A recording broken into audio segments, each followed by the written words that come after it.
Hi, I am actually so glad that someone pointed this out, because the last thing that I want is for someone to say that, your own thoughts are your own God. So whatever thought comes into my head, that's what I follow, right? And there's only so much that I could explain in 3 minutes. So if ever you do want to know more about this, I actually have this video from, not me, but Pastor Marlon Medina from Crave Church. If you look it up on YouTube, it's called 4 Ways to Hear from God. How to Hear from God. It's from How to Hear from God series, I believe. But that video really helped me. And in that video, he mentioned something about the 3 P's, which is his principles, his people, and his peace. So that's really like how you would know that it is from God. It is kind of like the same thing that I said in the previous videos, that his principles, meaning his general will for all of us, what he says in the Bible, what he says in his word, right? His people, his godly counsel. So people, godly counsel doesn't mean that, you just know someone is a Christian and then you go to them right away. But what if that Christian doesn't have an actual relationship with God? Then that's not really a valid godly counsel in a way.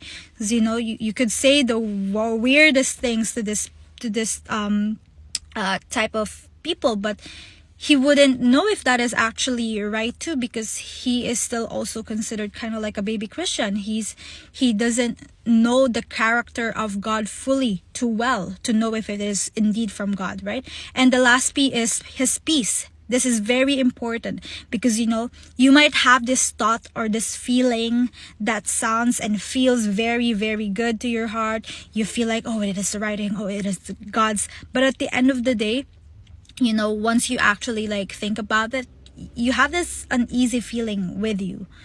That's how you would know that it is most likely not from God as well, because you don't have peace with it and it's bugging you a lot.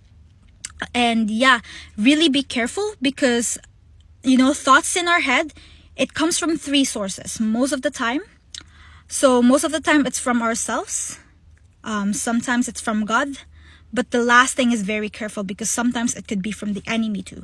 That's why you really need to be in tune to God's word, and to really have that safety blanket of relying on his godly counsel, and really having that peace in your heart at the end of the day, to know that it is really, really from God. So yeah, thank you for asking this, because that's the last thing that I would want for someone to say, that you're our own God. So thank you. Bye bye. Hope that helps.